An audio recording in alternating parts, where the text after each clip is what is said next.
लोग कहते हैं क्या मिलता है तुम्हें उज्जैन जाने से।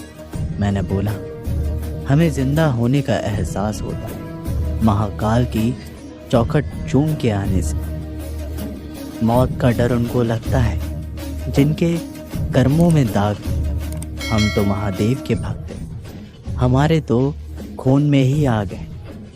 महादेव कहते हैं एक बात हमेशा याद रखना, किसी के सामने गिड़गिड़ाने से ना मोहब्बत मिलती है ना इज्जत। इसलिए अपने स्वाभिमान को जिंदा रखो। कोई अगर आपकी किस्मत में होगा तो वो आपके पास खुद ही चल कर आएगा। दूसरों को हराने का मौका मत दो, बस खुद को आगे ले जाने की जिद पालो। कभी हार ना मानने की आदत ही एक दिन जीतने की आदत बन जाती है। दो चीज़ें मनुष्य के भाग्य का निर्माण करती है। पहला स्वभाव, अगर आपके स्वभाव में अच्छाई है, विनम्रता और गुण है तो आपका भाग्य अवश्य चमके।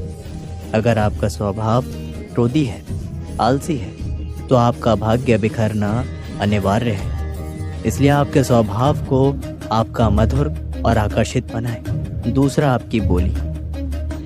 बोलना तो आदमी 2.5 साल की उम्र में ही सीख जाता है, परंतु कब, कहाँ और कैसे उसे ये समझने में जिंदगी भर लग जाती। जिसे बोलना आ गया कि कब, कहाँ और कितना बोलना चाहिए, समझ लो उसे सफल होने से कोई नहीं रोक सकता। पिता से बड़ा कोई सलाहकार नहीं, माँ की छवि से बड़ी कोई दुनिया में छाँव नहीं, भाई से अच्छा कोई भागीदार नहीं और बहन से बड़ा कोई शुभचिंतक नहीं। इस मतलबी दुनिया में मतलब ना रखो, और मतलब रखना है तो अपने मतलब से मतलब रखो। दुआएं मांगने से किसका भला होता है, मिलता तो वही है जो हमने बोया होता है। ऐसे ही नहीं लोग हमें पागल कहते हैं, डूबे हैं किसी ऐसे भक्ति में कि काल में महाकाल ढूंढते हैं। चल रही है धूप में तो महाकाल तेरी छाया है। शरण है तेरी सच्ची, बाकी तो सब मोह माया है। महादेव कहते हैं सबके दुख बांटना, लेकिन किसी को दुखी मत करना। सही की राह में दीप जलाना, लेकिन किसी का दिल मत जलाना। यही चीज़ उनकी रीत है, जैसा बोलोगे वैसा ही पियोगे। दुआएं और प्रार्थनाएं असंभव को भी संभव बना देती है।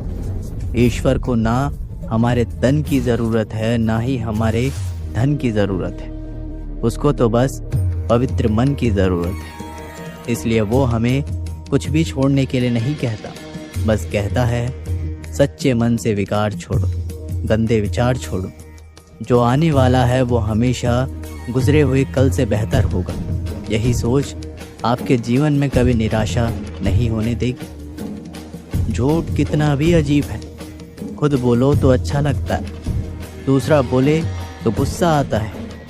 खुशियाँ चाहे किसी के साथ भी बांट लो, पर गम हमेशा भरोसेमंद इंसान के साथ बांटना चाहिए। जीवन में समय चाहे जैसा भी हो, परिवार के साथ रहो तो सुख बढ़ जाता है, अगर दुख हो तो बढ़ जाता है। सच्चा मित्र वही है जो आपके उस समय में साथ खड़ा हो जब सारी दुनिया आपके खिलाफ। आपके पास जितना भी है उसके लिए बार बार दिल से धन्यवाद कहें, हर वक्त कहें।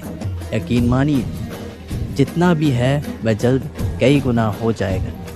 प्रार्थनाएं और ध्यान इंसान के लिए बहुत ज़रूरी है, क्योंकि प्रार्थना में भगवान आपकी बात सुनते हैं और ध्यान में आप भगवान की बात सुनते हैं। जीतने का मज़ा भी तभी आएगा जब लोग आपके हार का इंतज़ार करें। गीता में लिखा है कि यदि कोई आपको अच्छा लगता है तो अच्छा वो नहीं, अच्छे आप हैं, क्योंकि उसमें अच्छे देखने वाली नज़र आपके पास है। अपने किए पे संसार को दोष नहीं देना चाहिए। अपने मन को समझाओ, तुम्हारे मन का ही परिवर्तन तुम्हारे दुखों का अंत होगा। सोच और नियत अच्छे रखिए, फिर आपके कष्ट प्रभु स्वयं दूर कर देंगे। याद रखना, भगवान से कभी उम्मीद मत छोड़ना और दुनिया वालों से कभी उम्मीद मत रखना। सुख दुख एक सिक्के के दो पहलू। यहाँ सुख होगा वहाँ दुख भी होगा, जहाँ दुख होगा वहाँ सुख भी होगा। इसलिए सुख दुख के बारे में बिना सोचे निरंतर अपने लक्ष्य को प्राप्त करने के लिए प्रयास करते रहना चाहिए। कोई ऐसी सेवा सौंप मुझे महाकाल, जिसको मैं निभा सकूं, हर मोड़ पर मिले तू और मैं सिर झुका सकूं। बस जाए हम कैलाश पर, ऐसी हमारी औकात नहीं। हो अगर महादेव की महक तो मुश्किल कोई बात नहीं। महादेव कहते हैं कि अगर आपको कोई नीचा दिखाना चाहता है तो इसका मतलब है कि आप उससे पहले से ही ऊपर हो। ज़िंदगी जीने के लिए मिली, लोग क्या सोचेंगे ये सोचने में वक्त बर्बाद मत करो। किसी के बुरे वक्त में उसका सहारा बन, उसे हिम्मत दो, क्योंकि बुरा वक्त थोड़े समय बाद चला जाएगा, लेकिन वह आपको दुआ जिंदगी भर देगा। मनुष्य सुबह से शाम तक काम करते उतना नहीं थकता जितना चिंता और क्रोध के कारण एक क्षण में थक जाता है। संबंध परमात्मा से अच्छे बना लो तो तुम्हें किसी की ज़रूरत नहीं पड़ेगी, तुम खुद सबकी ज़रूरत बन जाओगे। सलाह देने तो हज़ारों आते हैं, लेकिन जब साथ देने की बारी आती है तो केवल भगवान ही आते।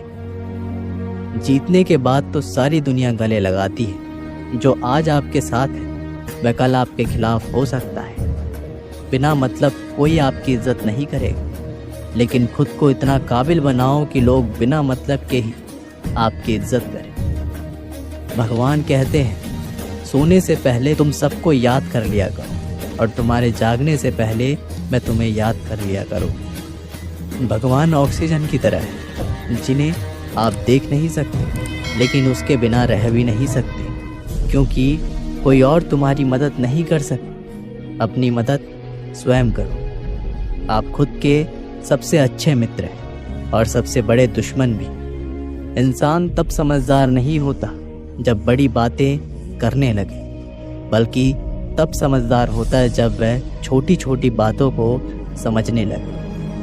आप किस समय सही थे इसे कोई याद नहीं रखता, लेकिन आप किस समय गलत थे ये सब याद रखते। सब दुख दूर होने के बाद आपका मन प्रसन्न होगा, ये आपका भ्रम है।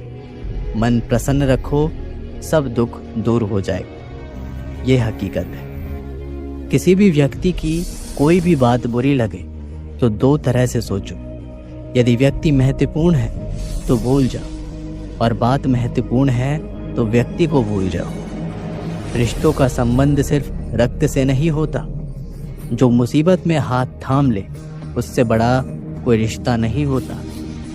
भगवान कहते हैं तुम सब कुछ चाहे मुझे सौंप दो, सारा दर्द सारी परेशानी, और बिल्कुल हल्के होकर मुझे याद कर। धीरे धीरे तुम्हारा जीवन बदल जाएगा। हर रोज़ रात को सोने से पहले भगवान को अपनी पूरी दिनचर्या बता के सोना। अगर आपके द्वारा किसी का दिल दुखा है तो मन ही मन उससे माफ़ी मांगे। अगर आपका किसी ने दिल दुखाया है तो उसे माफ़ करके सारी चिंताएं भगवान को सौंप कर सो जाए। यकीन मानिए इससे आपकी ज़िंदगी खुशनुमा बन जाएगी। क्रोध से बोला हुआ एक शब्द इतना जहरीला होता है कि आपकी 1000 प्यारी बातों को 1 मिनट में नष्ट कर सकता है। सबको हंसाना, लेकिन किसी पर हंसना कभी मत। रात हो गई, अब सबको सोना बाकी। हे महादेव, मुझे रोज की तरह आज भी तुझ में खोना बाकी। हे महादेव, भक्त फिक्र करता है क्यों, फिक्र से होता है क्या। रख महादेव पर भरोसा, फिर देख होता है क्या। दोस्तों, ये वीडियो यहीं पर समाप्त होती है। आशा करते हैं कि आपने इस वीडियो से बहुत कुछ सीखा होगा। मिलते हैं एक नई वीडियो के साथ, तब तक के लिए अपना ख्याल रखिएगा। बहुत बहुत धन्यवाद। हर हर महादेव।